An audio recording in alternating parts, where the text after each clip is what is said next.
Morning భారతీయ cements సమర్పిస్తున్న business breakfast షోకి స్వాగతం. ఏషియన్ మార్కెట్స్లో ఒక మిక్స్డ్ ట్రెండ్ కనిపిస్తుంది. Most of the markets negative trade అవుతున్నాయి. ఇన్ఫ్యాక్ట్ ఏషియన్ మార్కెట్స్ ఈ ఉదయం నెగిటివ్ ట్రెండ్ కనిపిస్తుంది. ఎస్టెక్స్ నిఫ్టీ కూడా ఓపెనింగ్ పాజిటివ్గానే ఉంది, బట్ ఇప్పుడు స్వల్ప నష్టంతో 11 పాయింట్ల నష్టంతో 7622 దగ్గర కనిపిస్తుంది. లాస్ట్ నైట్ యూఎస్ మార్కెట్స్ మాత్రం స్ట్రాంగ్గా క్లోజ్ అయ్యాయి. ఆల్మోస్ట్ నాస్డాక్ అయితే అమెజాన్, యాపిల్ లాంటి స్టాక్స్ పెర్ఫామ్ చేయడంతో 2016 హైస్ దగ్గర క్లోజ్ అయింది నాస్డాక్ ఇండెక్స్. అలాగే వాల్ స్ట్రీట్ డౌ జోన్స్ కావచ్చు ఆర్ ఈవెన్ S&P 500 రెండు కూడా స్ట్రాంగ్గా క్లోజ్ అయ్యాయి. కానీ ఏషియన్ మార్కెట్స్లో మాత్రం ఉదయం వీక్నెస్ కనిపిస్తుంది.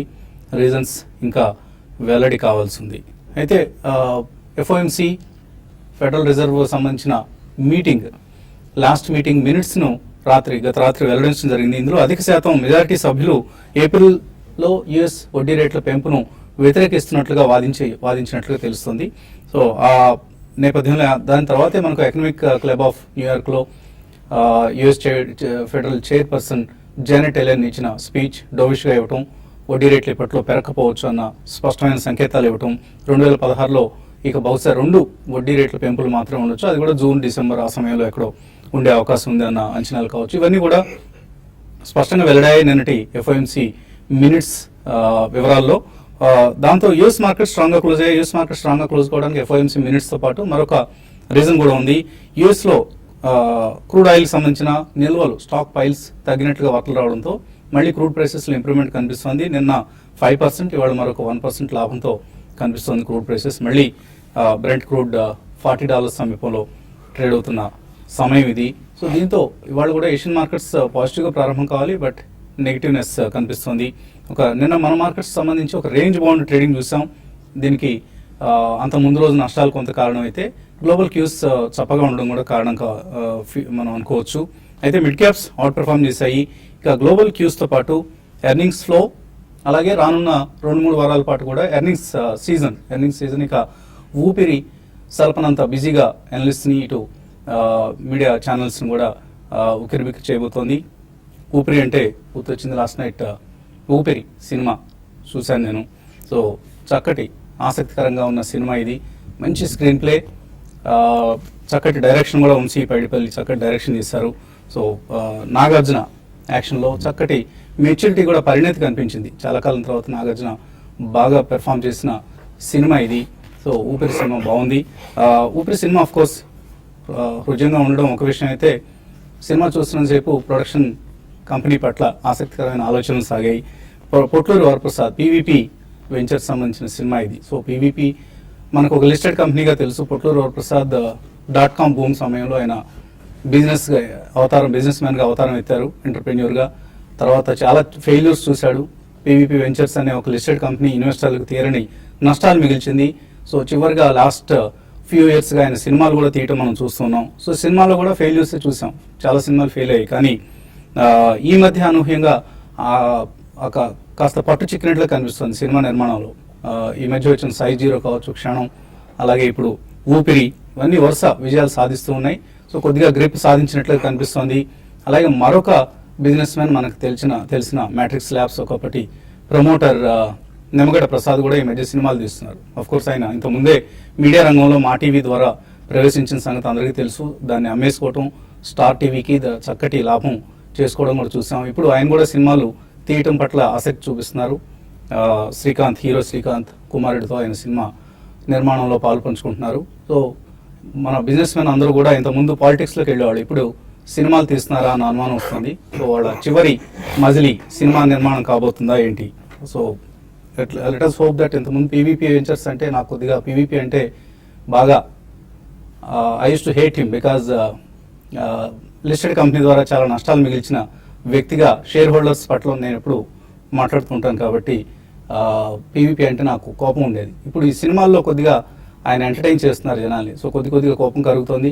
Let us hope that at least cinema నిర్మాణంలో ఆయన విజయం సాధించాలని, PVP వెంచర్స్ షేర్ హోల్డర్స్కి లాభాలు ఇవ్వాలని ఆశిద్దాం. మళ్ళీ మార్కెట్స్ విషయానికి వస్తే ఇక అఫ్కోర్స్ ఇతర అంశాల గురించి మన అనలిస్ట్ మాట్లాడతారు. కానీ లాస్ట్ 2-3 సెషన్స్గా ఆర్ రేదర్ 1 మంత్గా మనందరం గమనించాల్సిన అంశం, ఇండెక్స్ అఫ్కోర్స్ పెరిగింది, మళ్ళీ కన్సాలిడేట్ అవుతుంది. నిన్న మన ట్రేడింగ్ చూస్తే ఇండెక్స్ ఏముందండి, ఇక్కడెక్కడ ఉంది కదా అన్న ఒక నిరాశ అందరూ వ్యక్తం చేస్తున్నారు. కానీ mid and small caps extraordinary returns ఇస్తున్న సమయం ఇది. లాస్ట్ 1 month పెర్ఫార్మెన్స్ చూస్తే sugar stocks for instance 30 to 60% పెరిగాయి. అలాగే స్పెషాలిటీ కెమికల్స్ అండ్ కెమికల్స్ కొన్ని పేర్లు చదువుతాను. పంజాబ్ కెమికల్స్, హికాల్ ఆర్ కెమ్ఫాబ్, సుప్రీం పెట్రో, తిరుమలై కెమికల్స్, మేఘమణి ఆర్గానిక్స్, అసాహి, సాంగ్, ఇటువంటి కంపెనీస్లో చాలా చాలా హ్యూజ్ రిటర్న్స్ వచ్చాయి. Are this one company called JHS Svendgaard, చాలా తక్కువ మంది తెలిసిన కంపెనీ ఇది, మల్టీనేషనల్ కంపెనీ. కెమికల్స్ తయారు చేస్తుంది. టూత్ బ్రష్లు ఉంటాయి కదా, ఆ టూత్ బ్రష్లకు అవసరమైన ఆ స్టెమ్స్ ఉంటాయి కదా, ఆ స్టెమ్స్ టూత్ బ్రష్ సంబంధించిన బ్రిజిల్స్, వాటిని తయారు చేసే కంపెనీ ఇది. చాలా చాలా స్ట్రాంగ్ ఫండమెంటల్స్. లాస్ట్ 1 yearలో 240% రిటర్న్ ఇచ్చింది. ఎక్కడైనా లాస్ట్ 1 yearలో రియల్ ఎస్టేట్లో వచ్చిందా? లేదు. ఇతర ఏ ఎసెట్ క్లాస్లో వచ్చింది? We can challenge them. ఈక్విటీస్లో ఇన్వెస్ట్ చేయండి, మంచి స్టాక్స్ని సెలెక్ట్ చేసుకోండి. 200-300% రిటర్న్స్ ఈ రంగంలో మాత్రమే ఇన్వెస్టర్స్ అంతా ఈ సగర్వంగా చెప్పుకోవచ్చు. మనం వీఆర్ ఈక్విటీ ఇన్వెస్టర్స్ అంటూ మన ఈ ఈక్విటీ ఇన్వెస్టర్స్ శాతం పెరగాల్సిన అవసరం ఉంది. షుగర్ స్టాక్స్ ఫర్ ఇన్స్టెన్స్ చూస్తే మనకి లాస్ట్ 1 monthలో అవుట్ షుగర్స్ కావచ్చు, రాణా షుగర్స్ కావచ్చు, ద్వారకేష్ షుగర్స్ కావచ్చు, ఉత్తమ్ షుగర్స్, ఇవన్నీ 30 to 40% రిటర్న్ ఇచ్చాయి. సో నిన్న కూడా మనం చాలా చాలా స్ట్రాంగ్ పెర్ఫార్మెన్స్ చూసాం షుగర్ స్టాక్స్ నుంచి. దీనికి రీజన్స్ ఏమైనా కావచ్చు, మహారాష్ట్రలో అవుట్పుట్ తగ్గిపోవడం కావచ్చు, లేదా యూపీలో ఎలక్షన్స్ వస్తున్నాయి కాబట్టి అక్కడ ప్రైసెస్ని నిలబెట్టే విధంగా ప్రభుత్వం చర్యలు తీసుకోవడం కావచ్చు, ఇటువంటి చర్యలు. బట్ రీజన్స్ ఏమైనా కానీ చక్కటి రిటర్న్స్ ఇస్తున్నాయి. కాబట్టి ఇటువంటి రీజన్స్ మనం వెతుక్కోవాలి. ఏ స్టాక్స్లో ఏ సెక్టర్స్లో ఇప్పుడు లాభాలు ఉన్నాయన్న అంశాన్ని మనం వెతుక్కోవాల్సిన సమయం ఇది. అలాగే కిరి ఇండస్ట్రీస్ లాస్ట్ 1 yearలో ఎక్స్ట్రాడినరీ రిటర్న్స్ ఇచ్చిన కంపెనీ ఇది. సో ఇంటర్మీడియట్స్, డైస్, పిగ్మెంట్స్, ఇటువంటి గతంలో కూడా బాలాగారు ఒక స్టాక్ని పదే రికమెండ్ చేస్తూ ఉండేవాళ్ళు, హికాల్ అనే ఒక కంపెనీని. ఆ కంపెనీ కూడా చాలా చక్కటి రిటర్న్స్ ఇచ్చింది. సో టెక్స్టైల్స్, అలోక్ టెక్స్టైల్స్ కావచ్చు, ఆర్ ఈవెన్ సెంచరీ టెక్స్టైల్స్ కావచ్చు, నందన్ డెనిమ్, ఇటువంటి స్టాక్స్ అన్ని కూడా నిన్నటి ట్రేడింగ్తో పాటు ఇంతకుముందు లాస్ట్ 1 month నుంచి కూడా చాలా చాలా హ్యూజ్ రిటర్న్స్ ఇస్తున్న సెక్టర్. మళ్ళీ టెక్స్టైల్స్లో కూడా ఇంట్రెస్ట్ కనిపిస్తుంది.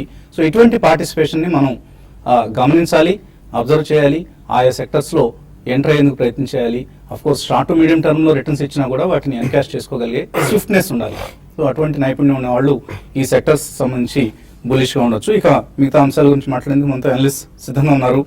సో ఎఫ్ఐఎస్ బిహేవియర్ చూస్తే మనకు నెగిటివ్గా కనిపిస్తుంది. సెల్లింగ్ కొనసాగుతుంది, ఎర్నింగ్ సీజన్ ప్రారంభమవుతుంది. అండ్ అఫ్ కోర్స్ మీరు పదే 2 నెలల నుంచి చెప్తున్నారు, మీరు ఇంకా ఐఎండి ఎవరు దాన్ని గుర్తించకముందే మీరు ఐఎండి అన్నారు. సో ఇవన్నీ కూడా మార్కెట్స్ మీద ఎటువంటి ప్రభావం చూపించబోతున్నాయి? బేసికలీ ఇప్పుడు అల్టిమేట్లీ కార్పొరేట్ రిజల్ట్స్ ఒకటే మనకి ఎక్కువ ప్రభావితం చేసే అవకాశం ఉంది in the immediate future. Of course మీరు అన్నట్టు IMD will play role, but మనకి అది 2nd week తర్వాత ప్రిలిమినరీ ఫోర్కాస్ట్ అనేది ఇస్తారు. డెఫినెట్లీ అది ఈసారి బాగానే ఉంటుంది. మెజారిటీ వర్గాలు ప్రపంచవ్యాప్తంగా మెటలాజికల్ డిపార్ట్మెంట్ వాళ్ళు కూడా చెప్పారు కాబట్టి I think we should be in a positive mood regarding that. అది పక్కన పెడితే మీరు ఇప్పుడే మెన్షన్ చేసినట్టు స్పెషాలిటీ కెమికల్స్, ఫైన్ కెమికల్స్ ఈ సెగ్మెంట్ లాస్ట్ 1 year నుంచి మనం పదే చెప్తూనే ఉన్నామండి. So especially dyes and pigments and ఇటువంటి డై స్టఫ్స్, ఇటువంటి కలరింగ్ ఏజెంట్స్ అన్ని కూడా చాలా స్ట్రాంగ్ పార్టిసిపేషన్ లాస్ట్ 2 days లో చూసాం. దీనికి ఒక రీజన్ ఆఫ్ కోర్స్ పెరిగిన తర్వాత రీజన్స్ అడుగుతారు నేను. ఒక రీజన్ చెప్తున్నారు, చైనాలో అక్కడ కంప్లైన్స్ రీజన్స్ వల్ల చాలా ఫ్యాక్టరీస్ మూసేశారు ఈ స్పెషాలిటీ కెమికల్స్ సంబంధించినవి. అందుకోసమే ఇక్కడ ఇండియన్ కంపెనీస్ నుంచి ప్రొడక్ట్స్కి బాగా డిమాండ్ వస్తుంది, వాళ్ళకి ఆర్డర్స్ భారీగా వస్తున్నాయని వార్త. సో ఇది ఇంకా ముందు కొనసాగే అవకాశం కనిపిస్తుందా, లేదా మళ్ళీ చైనీస్ థ్రెట్ మళ్ళీ వచ్చే అవకాశం? డెఫినెట్ గా, ఎందుకంటే లాస్ట్ 1 year నుంచి కంటిన్యూ అవుతుంది. బికాస్ అది ఒక ప్రధానమైన రీజన్ అది. సెకండ్లీ అక్కడ వేజ్ రేట్స్ కూడా బాగా పెరుగుతున్నాయి, ఎన్వైరన్మెంటల్ రీజన్స్ ఒకటి ఉన్నాయి. థర్డ్లీ వాళ్ళ కరెన్సీ ఫ్యాక్టరింగ్ కూడా లాస్ట్ 1 or 2 years వీటన్నిటికీ ఎక్స్పోర్ట్ కాంపిటేటివ్నెస్ అనేది ఈ రంగంలో చైనాలో బాగా భారీగా క్షీణిస్తుంది. అండ్ రీసెంట్లీ ఫోర్స్ఫుల్ క్లోజర్స్ అనేవి కొన్ని చూసాం, కాబట్టి ఇమీడియట్ ప్రైసింగ్ అనేది పెరిగింది. సో ఇది ఒక చాలా స్ట్రాంగ్ రీజన్ అండి immediate. So automobiles are also doing very well, cement is performing very well, sugar మీరు అన్నట్టు. సో మనకి కొన్ని సెక్టర్స్ డెఫినెట్లీ అవుట్ పర్ఫార్మ్ చేసే అవకాశం రాబోయే కొద్ది కాలంలో చాలా ఎక్కువ కనిపిస్తుందండి. సో అటువంటి సెక్టర్స్ లో డెఫినెట్లీ చిన్న కరెక్షన్స్ వచ్చినప్పుడు strong share should be bought in to, irrespective of the market, irrespective of monsoon. ఇవన్నీ కూడా మనకి దోహదపడే సెక్టర్సే కాబట్టి పాజిటివ్ రిటర్న్స్ అనేది మనకి నెక్స్ట్ 1 or 2 years లో వస్తాయి. So definitely next 10-15 days or maybe next 1 month లో one should be prepared and ready అండి. గతంలో మన స్ట్రాంగ్ షేర్స్ ఏవైతే కొన్ని చెప్తూనే ఉంటామో, ప్రేక్షకులు అడుగుతూనే ఉంటారు. సో డిక్లైన్స్ లో మాత్రం కొన్ని సెక్టర్స్ తప్పకుండా నెక్స్ట్ 1 or 2 years లో అవుట్ పర్ఫార్మ్ చేసే అవకాశం చాలా ఎక్కువ ఉంది. కాబట్టి on declines please go ahead and buy in these sectors which we mention. అలాగే of course chemicals, sugars and textiles తో పాటు ఇన్ఫ్రాలో కూడా సెలెక్ట్ స్టాక్స్ లైక్ నిన్న మనం చూసాం A to Z ఇన్ఫ్రా 20% పెరిగింది. టాటా స్టీల్ కూడా 10-month హైకి వెళ్ళింది. సో ఇటువంటి స్టాక్స్ని కూడా మనం అబ్జర్వ్ చేస్తూ ఉండాలి. ప్రైస్ మూవ్మెంట్స్ని జాగ్రత్తగా వాచ్ చేసి వాటిలో పొజిషన్స్ తీసుకుంటే కూడా మంచి లాభాలు వస్తుంటాయి. మిడ్ క్యాప్స్ సీజన్ ఇది. సో ఎటువంటి మిడ్ క్యాప్ ఐడియాస్ని వాళ్ళు ట్రేడింగ్ కోసం ఇస్తారు? మిడ్ క్యాప్ లో మనం చూసామంటే అయితే ఎప్పుడైతే ఎఫ్ఐఎస్ బయింగ్ ఆగిపోయి డొమెస్టిక్ ఫండ్స్ వచ్చారో అప్పటి నుంచి మనం మిడ్ క్యాప్ లో అంటే నిన్న రోజు మరీ ముఖ్యంగా అంటే ఇన్ని రోజులు కొంచెం సైడ్ వేస్ లో ఉన్నాయి. బట్ నిన్న చూస్తే దాదాపు 1% మిడ్ క్యాప్ ఇండెక్స్, తర్వాత 1.2% స్మాల్ క్యాప్ ఇండెక్స్ పెరిగింది. కాబట్టి ఆల్రెడీ మనం లాస్ట్ 2 days గా ప్రోగ్రామ్ కూడా చెప్పడం జరిగింది. ఇండెక్స్ ని సెల్ చేయండి, తర్వాత మిడ్ క్యాప్ లో పొజిషన్ తీసుకోమని చెప్తున్నాం. అదేవిధంగా సెక్టార్ పరంగా చెప్పాలంటే మళ్ళీ సిమెంట్ మిడ్ క్యాప్ స్టాక్స్ కూడా బాగా పెరిగాయి నిన్న. కాబట్టి అందులో భాగంగా ఎన్సీఎల్ ఇండస్ట్రీస్ ఒకటి కరెంట్ లెవెల్స్ నుంచి 124, 128 లెవెల్స్ టెస్ట్ చేసే అవకాశం ఉంది. ఈవెన్ 140 కూడా కొంచెం వెయిట్ చేయగలిగితే రావచ్చు, దాన్ని బై చేసుకోవచ్చు. తర్వాత ఐఆర్బి ఇన్ఫ్రా ఒకటి చాలా స్ట్రాంగ్ గా అంటే గత కొన్ని నెలలు కాదు సంవత్సరాలుగా కన్సాలిడేషన్ లో ఉంది. 220 ఆ లెవెల్ దగ్గర స్టాప్ లాస్ పెట్టుకొని దాన్ని కూడా పొజిషనల్ ట్రేడర్స్ బై చేసుకోమంటాను. అయితే మిడ్ క్యాప్ లో ఏంటంటే డే ట్రేడింగ్ కాకుండా బై చేసి హోల్డ్ చేయాలి. మామూలుగా ఏంటంటే ఇంట్రాడే కోసం మిడ్ క్యాప్ లో ఎక్కువ పొజిషన్ తీసుకోవకండి, హోల్డ్ అంటే 1 week 10 days కోసం బై చేసి హోల్డ్ చేయమంటాను. అయితే ఇండెక్స్ పరంగా చెప్పాలంటే బాగా ఇక్కడ నుంచి రెసిస్టెన్స్ ఫేస్ చేసి హై లెవెల్స్ లో ఫేస్ చేసే అవకాశం ఉంది. దీంతో పాటు ఎఫ్ఐఎస్ కానీ చూస్తే దాదాపు ఇండెక్స్ ఫీచర్స్ తర్వాత నిఫ్టీ స్టాక్ ఫీచర్స్ లో ఇంకా ఎక్కువగా సెల్లింగ్ పర్సంటేజ్ ఎక్కువ ఉంది. అంటే ఇన్ని రోజులు బయింగ్ పొజిషన్స్ వాళ్ళు ఇప్పుడు షార్ట్స్ బిల్డ్ చేస్తున్నారు హైయర్ లెవెల్స్ లో. అదేవిధంగా 7400 లెవెల్స్ పుట్టు కూడా బాగా ఎక్కువ మనకి యాక్టివ్ గా ట్రేడ్ అవ్వడం చూస్తున్నాం. కాబట్టి నిఫ్టీ పరంగా చెప్పాలంటే 7660 దగ్గర నిఫ్టీకి బాగా రెసిస్టెన్స్ ఫేస్ చేసే అవకాశం ఉంది. అది దాటితేనే మళ్ళీ పెరిగే అవకాశం ఉంది. కాబట్టి నిఫ్టీలో కొన్ని స్టాక్స్ లైక్ టాటా మోటార్స్ లాంటివి హైయర్ లెవెల్స్ లో రెసిస్టెన్స్ ఫేస్ చేయొచ్చు, దాన్ని హైయర్ లెవెల్ లో సెల్ చేయమంటాను. అది కూడా ఇంట్రాడే కోసమే. తర్వాత ఎగ్జావేర్ ఒకటి, అది కూడా 260 ఆ లెవెల్స్ లో కొంత రెసిస్టెన్స్ ఫేస్ చేయొచ్చు, అక్కడ స్టాప్ లాస్ పెట్టుకుని దాన్ని కూడా సెల్ చేసుకోవచ్చు. తర్వాత హీరో మోటార్ కార్పొరేషన్ ఒకటి కూడా దాన్ని కూడా సెల్ చేయమంటాను. ఇక్కడ ఏంటంటే ఇండెక్స్ సెల్ చేయండి, మిడ్ క్యాప్ ను బై చేయమని చెప్తానండి. P Shastri of course callers line ఉన్నారు. కాలర్ తీసుకో ముందు ఒక మెయిల్ పంపించారు. ఆయన ఉదయం 654K ఆయన కూడా చక్కగా ఐడెంటిఫై చేశారు. స్పెషాలిటీ కెమికల్స్, షుగర్ సెక్టర్స్ బాగా పెరుగుతున్నాయి, ఒక స్టాక్ను రికమెండ్ చేయమంటున్నారు. సో మీరు ఇంతకుముందు హికాల్ ఆఫ్ కోర్స్ రికమెండ్ చేశారు, బట్ అదర్ దాన్ హికాల్ ఏ స్టాక్ రికమెండ్ చేస్తారు స్పెషాలిటీ కెమికల్స్ సంబంధించి? I think Atul is one of the strong contenders అండి. అతుల్ ఒకటి, నవీన్ ఫ్లోరెన్, ఎస్ఆర్ఎఫ్, ఈ మూడు కూడా definitely they are going to be very big companies in future అండి. రాబోయే 3 to 5 years లో మూడు కూడా strong performers, fundamentally very strong companies. Similarly Kiri industries నిన్న కూడా బాగా పెరిగిన స్టాక్ ఇది. బట్ స్టిల్ ఈవెన్ ఈ ప్రైసెస్ దగ్గర కూడా వాళ్ళు ఎబిటా మార్జిన్స్ చూస్తే ఇంతకుముందు 11% ఉంటే ఇప్పుడు 18 to 20%కి ఇంప్రూవ్ అవుతున్నాయి. So Kiri industries also one of the strong contenders. Maybe Sudarshan chemicals ఇవి కూడా బాగా పెర్ఫామ్ చేస్తున్న కంపెనీస్. బట్ షుగర్లో ఎటువంటి స్టాక్ రికమెండ్ చేస్తారు? I think Balrampur Chini and EID Parry, I will go with these 2 very strong players అండి. సో మనకి కాకపోతే షుగర్లో ఎప్పటికప్పుడు సైకిల్ చాలా క్విక్గా మారుతూ ఉంటుందండి. ఫార్మా లాగానే షుగర్ కూడా మనకు అర్థం కాని విషయం. సో మనం ఇంతకుముందు ఫార్మాలు ఎలా అయితే తప్పుతో పెట్టామో అలాగే షుగర్లో కూడా పట్టే అవకాశం ఉంటుంది. కేర్ఫుల్గా ఉండండి. షుగర్ లాంటి సెక్టర్స్ లో ఇన్వెస్ట్ చేసినప్పుడు చాలా స్విఫ్ట్ మూవ్స్ అవసరం. చెన్నై నుంచి రవికుమార్ కాలర్ లైన్ లో ఉన్నారు. Hello, morning sir. నా పేరు రవికుమార్ అండి, చెన్నై నుంచి కాల్ చేస్తాను. అదేండి రవికుమార్. ఒకటి పంజాబ్ కెమికల్స్ గురించి నేను తెలుసుకున్నాను. నిన్న 8% పెరిగిందండి. ఆ తర్వాత కూడా నాకు 11% లాస్ లో ఉన్నాను. యావరేజ్ చేయొచ్చా? తర్వాత యాక్చువల్గా నాకు ఒక 20 lakhs హోమ్ లోన్ ఉందండి. నాకు వచ్చిన ఇన్సెంటివ్స్ 1.5 lakhs తోటి 1.5 lakhs ఇన్కమ్ వచ్చిందండి. దాన్ని నేను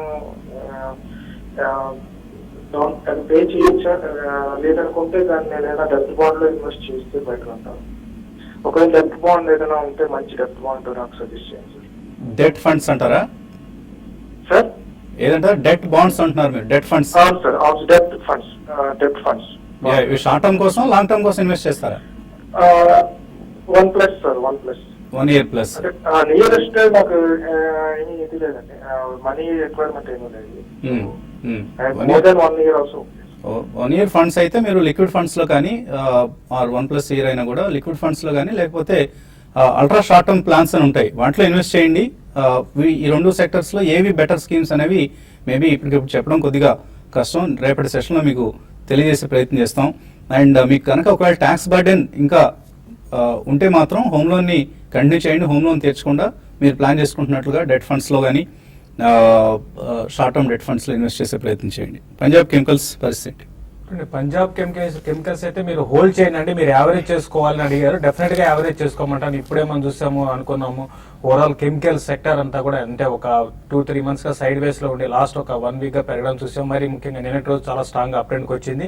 ఇది 140 ఆ లెవెల్స్ నుంచి చాలా స్ట్రాంగ్ సపోర్ట్ ఉందండి. ఏమాత్రం కరెక్షన్ వచ్చినాయి, కరెక్షన్ రాకపోయినా ఇంకా మిడ్ క్యాప్ ఇట్లా పెరుగుతుంటే కరెక్షన్స్ కూడా రావండి. కాబట్టి మీరు ఇమీడియట్ గా మీరు యావరేజ్ చేసుకోండి. ఇమీడియట్ టార్గెట్ అయితే 180 కానీ క్రాస్ కాగలిగితే క్లోజర్ గా 200 దాకా రావచ్చు. అప్పుడు మీరు లాస్ట్ నుంచి ప్రాఫిట్ కి వచ్చే అవకాశం ఉంటుంది.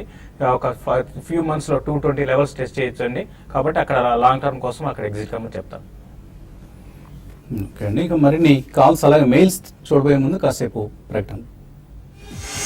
సార్, ఆయన దగ్గర ఉన్న మనీని 1 year ప్లస్ టర్మ్ కోసం ఎక్కడ ఏ డెట్ ఫండ్స్లో ఇన్వెస్ట్ చేయాలని అడగడం జరిగింది. సో షార్ట్ టర్మ్ ఫండ్స్ మనం రికమెండ్ చేయడం కూడా జరిగింది. ఇందులో జేపీ మోర్గాన్ ఆఫ్ కోర్స్ ఇప్పుడు కొద్దిగా ఇష్యూస్లో ఉన్న సంస్థ ఇది. బట్ ఎలాంటి short term fund is giving better returns. Last 1 yearలో 8% రిటర్న్ ఇచ్చింది. అలాగే DHFL Pramerica banking and PSU debt ఇది కూడా ఆల్మోస్ట్ అరౌండ్ లాస్ట్ 3 yearsలో 9% రిటర్న్ ఇచ్చింది.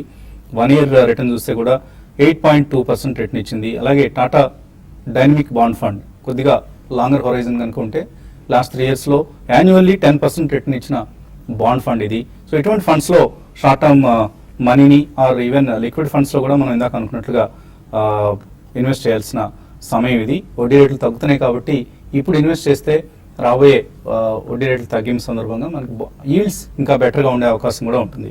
తర్వాత కాలర్ లైన్లో ఉన్నారు మచిలీపట్నం నుంచి కుమార్. హలో హలో, అడగండి Kumar. Sir C8 and guide budget తీసుకున్నాం సార్. అది C8 వచ్చేమో 50లో తీసుకున్నామండి. ఇంకోటి గాయత్రి ప్రాజెక్ట్స్ వచ్చేమో 720లో తీసుకున్నాం సార్. ఈ హోల్డింగ్ ఉంచొచ్చా లేదా అని. ఇంకోటి నవీన్ ఫ్లోరింగ్ ఒకటి తీసుకోవచ్చా లేదా అని. నవీన్ ఫ్లోరిన్ తీసుకోవచ్చని చెప్పారు. ఫస్ట్ స్టాక్ ఏదన్నారు? సిఎస్ఎస్ C8 and Gayatri projects CEAT tyres. Okay అండి, మీరు కొద్దిగా గొనుగుడు ధోరణిలో చెప్తున్నారు. చక్కగా స్పష్టంగా చెప్పండి పేర్లు, కంపెనీ పేరు చెప్తే మీకు బెటర్ రికమెండేషన్ వస్తుంది. ఎటువంటి సలహా ఇస్తారు ఆయనకి? ఐ థింక్ సిఎట్ టైర్స్ గురించి అడిగినట్లు అనిపించింది. సిఎట్ టైర్స్ రిటర్న్ చేయండి. సిఎట్ టైర్స్ మనం చూస్తున్న automobile figures, month on month figures అన్ని కూడా రైట్ ఫ్రమ్ 2-wheelers అన్ని చాలా స్ట్రాంగ్ గా వస్తున్నాయండి. ఈవెన్ కమర్షియల్ వెహికల్స్ అవి. So I think tyre business also will do very well in future. And tyre లో ఉన్న మనకి 4-5 companies are doing extremely well. Navin Fluorine definitely 2 price points లో కొనొచ్చండి మీరు. రీసెంట్లీ వాళ్ళు they have tied up with Honeywell also ఒక particular refrigerant gases గురించి. So specialty and fine chemicals కూడా they will be one of the finest players, so you can go ahead and buy in 2 price points. ఒకటి Gayatri projects గురించి అడిగారండి. Gayatri projects కూడా మీ stocks అన్ని కూడా చాలా మంచి స్టాక్స్ ఏనండి. ఇది కూడా హోల్డ్ చేయండి. ఇది ఇమీడియట్ గా కాకపోయినా వచ్చే కొద్ది రోజుల్లో అంటే ఫ్యూ మంత్స్ లో మళ్ళీ న్యూ హై స్కేల్ లో కూడా ఆశ్చర్యపోవడం వస్తున్నాయి. చాలా స్ట్రాంగ్ ఉంది. ఎవరి డిప్ లో బై చేయొచ్చు. ఆల్రెడీ బై చేస్తుంటే హోల్డ్ చేయొచ్చు. తర్వాత కరీంనగర్ నుంచి Shiva. Hello sir, ICICI bank 233లో ఫ్యూచర్ కొన్నా, దాన్ని ఇప్పుడు అమ్మేసి షార్ట్ కొట్టమంటారు. మళ్ళీ షార్ట్ కొడితే మళ్ళీ 5-6 రూపాయలు కవర్ అవుతుంది. ఇటువైపు బ్యాండ్ పడుతుంది, అటువైపు బ్యాండ్ పడుతుంది. మీరు 2 విధాలుగా పోతారు. సో ఆల్రెడీ 233లో కొన్నది అది స్క్వేర్ అప్ చేసుకోవడం ఈ రేట్లో అవుతామో లేకపోతే వెయిట్ చేయొచ్చా? 220 దగ్గర ఐసిఐసిఐ బ్యాంక్ కి కొంచెం సపోర్ట్ ఉందండి. మీరు స్టాప్ లాస్ 220 దగ్గర పెట్టండి. ర్యాలీస్ లో ఎగ్జిట్ కానీ మీరు ప్రోగ్రామ్ చూస్తుంటే గత 2-3 రోజులుగా మనం సెల్ కాల్స్ ఇస్తున్నామండి. బట్ ఏదైనా కూడా ఏంటంటే 220 దగ్గర స్టాప్ లాస్ పెట్టుకొని ర్యాలీస్ లో ఎగ్జిట్ కావడానికి ప్రయత్నం చేయండి. మీరు సెల్ చేయాలంటే మాత్రం ఈవెన్ మీరు అన్నట్టుగా ఈవెన్ బ్యాంక్ నిఫ్టీలో హై లెవెల్ సెల్ చేయండి. లేదంటే హెచ్డిఎఫ్సి బ్యాంక్ 1-2 రోజుల కోసము దాన్ని కూడా సెల్ చేసుకోవచ్చు. కాబట్టి ఐసిఐసిఐ బ్యాంక్ 220 దగ్గర స్టాప్ లాస్ పెట్టుకొని ర్యాలీస్ లో ఎగ్జిట్ కాదు.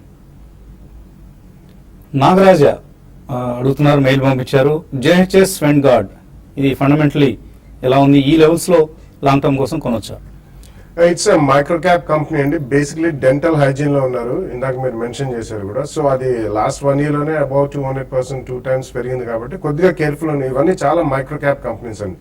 కంపెనీ బాగా పనితీరు బాగా మారినట్టు ఉంది కాబట్టి you buy it in 2 or 3 price points. కొంచెం ఈవెంట్ బేస్డ్ ఏదైనా న్యూస్ వచ్చినప్పుడు, బిగ్ షాక్స్ వచ్చినప్పుడు మాత్రం ఒక ట్రైలింగ్ స్టాప్ లాస్ పెట్టి కంటిన్యూ చేయండి. సో బాగా డిక్లైన్స్ వచ్చినప్పుడు తీసుకోండి. ఆల్రెడీ ర్యాలీ వచ్చిన కంపెనీ కాబట్టి ఇది. ఓరల్ బి ఈ బ్రాండెడ్ బ్రషెస్ కి మేజర్ రా మెటీరియల్స్ అన్ని కూడా జేహెచ్ఎస్ అందిస్తూ ఉంటుంది. అలాగే బంగారు రాజు అడుగుతున్నారు, శాతవాహన ఇస్పాత్ ఈ రేట్లో తీసుకోవచ్చా? అందరూ మర్చిపోయిన పేరు, ఎక్కడి నుంచో తవ్వి తీశారు మీరు. శాతవాహన ఇస్పాత్ ఏమైనా గ్రాఫ్ కనిపిస్తుందా? శాతవాహన ఇస్పాత్ ఇప్పుడు ఈ టైంలో వద్దని చెప్తానండి. అవాయిడ్ చేయండి. ఫండమెంటలీ మంచి కంపెనీలు చాలా ఉన్నాయి. అవాయిడ్ శాతవాహన ఇస్పాత్. జి రవిశంకర్ రెడ్డి ఈక్విటాస్ హోల్డింగ్స్ ఐపీఓకి సబ్స్క్రైబ్ చేయొచ్చా? ఇవాళ లాస్ట్ డేట్ అండి. ఇంకా పూర్తిగా సబ్స్క్రైబ్ కాలేదు, కానీ ఇవాళ అందరూ లాస్ట్ డేట్ వరకు వెయిట్ చేస్తారు కాబట్టి ఓవర్ సబ్స్క్రైబ్ అయ్యే అవకాశం ఉంది. But it's one of the good issues. Invest చేయండి. అలాగే నవీన్ రావు అడుగుతున్నారు, హెచ్డిఎఫ్సి, స్టాండర్డ్ లైఫ్, క్రెస్ట్ అట. ఇటువంటి మనం అంతగా ట్రాక్ చేయమండి. ఏదైనా సమాచారం ఉంటే మీకు తెలియజేసే ప్రయత్నం చేస్తాం. ప్రవీణ్ వర్మ అడుగుతున్నారు, 7800 నిఫ్టీ కాల్ తీసుకుంటారట ఈ మంత్ది, తీసుకోవచ్చా?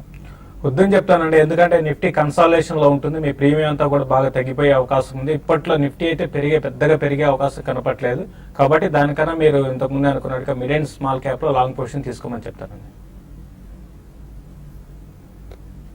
అలాగే అరుణ్ అడుగుతున్నారు అనంతపురం నుంచి, జేబీ కెమికల్స్ 230 తీస్తున్నారట. ఫండమెంటలీ మంచి కంపెనీ అయినా. అలాగే ఫోర్టిస్ హెల్త్ కేర్ లో ఇన్వెస్ట్ చేద్దాం అనుకుంటున్నారు, తీసుకోవచ్చా? Yeah, JB chemicals is a good company అండి. Fundamentally also it's a strong company. కొద్దిగా రష్యన్ ఎక్స్పోజర్ ఉంది, బట్ అదర్వైజ్ వాళ్ళు ఒక డివిజన్ అమ్మిన తర్వాత it's a very strong cash rich company అండి. They have hundreds of crores on balance sheet. You can definitely by అండి. సీతారాం అడుగుతున్నారు, lotus chocolates, Ingersoll rand, మిందా industries, ఈ 3 తీసుకుందాం అనుకుంటున్నారు, కొనుక్కోవచ్చా? ఇందులో మిందా ఇండస్ట్రీస్ ఒకటి మీరు బై చేసుకోవచ్చు అండి. లోటస్ చాక్లెట్ ఎక్కువ స్పెక్యులేటివ్ యాక్టివిటీ ఉంటుంది. ఫండమెంటల్స్ ఏ మాత్రం ఇంప్రూవ్ కావట్లేదని, కాబట్టి అవాయిడ్ చేయండి. సురేష్ అడుగుతున్నారు, 3 లక్షల రూపాయలు ఇన్వెస్ట్ చేద్దాం అనుకుంటున్నారు. ఈ మధ్య చాలా స్టాక్స్ 30 to 50% కరెక్ట్ అయ్యాయి. ఆయన హికాల్ తీసుకుందాం అనుకుంటున్నారు. హికాల్ ఆల్రెడీ తీసుకున్నారు హికాల్ని. ఇంకా ఏమైనా స్టాక్స్ రికమెండ్ చేస్తారా? Yeah, we been doing that continuously అండి. డెఫినెట్లీ మీరు ఆటోమొబైల్ స్టాక్స్ లో కూడా TVS motors look at every decline అండి. అలాగే ఎన్బిఎఫ్సిస్ లో maybe capital first on every decline you can buy. చాలా stocks mid caps, small caps లో అవుట్ పెర్ఫార్మ్ చేశాయి ఈ మధ్యకాలంలో. కొన్ని ఇంకా పెర్ఫార్మ్ చేయాల్సి ఉన్నాయి. అటువంటి కౌంటర్స్ మీరు పిక్ చేసుకొని ఇన్వెస్ట్ చేస్తే బెటర్ రిజల్ట్స్ ఉండొచ్చు. మిర్జా ఇంటర్నేషనల్, ఓంకార్ స్పెషాలిటీ ఈ రేట్లో కొనుక్కోవచ్చు. మనోహర్ రెడ్డి అడుగుతున్నారు. రెండు కూడా మీరు కరెంట్ అవర్స్ లో మీరు బై చేయొచ్చు అండి. అయితే మిర్జా లాస్ట్ 3-4 డేస్ గానే బాగా పెరిగింది. ఈవెన్ ఓంకార్ కూడా మంచి అప్ ట్రెండ్ కి వచ్చిందండి. రెండు కూడా స్మాల్ కరెక్షన్స్ వచ్చినా కూడా మీరు షార్ట్ టర్మ్ కి లాంగ్ టర్మ్ కి బై చేయొచ్చు. మరి ముఖ్యంగా మొమెంటం అయితే చాలా స్ట్రాంగ్ అప్ ట్రెండ్ ఉందండి. సుధీర్ రెడ్డి, హిందుస్థాన్ జింక్ 31 మార్చ్ కొన్నారట 185 రూపాయలు. డివిడెండ్కి ఎలిజిబుల్ అని అడుగుతున్నారు. నిన్న ఎక్స్ డివిడెండ్ అయిందండి. సో మీకు తప్పకుండా డివిడెండ్ వస్తుంది. 24 రూపాయల స్పెషల్ డివిడెండ్ మీకు అందుతుంది. ఇది ఇవాల్టి బిజినెస్ బ్రేక్ఫాస్ట్. మధ్యాహ్నం స్మార్ట్ ఇన్వెస్టర్లో మళ్ళీ కలుద్దాం.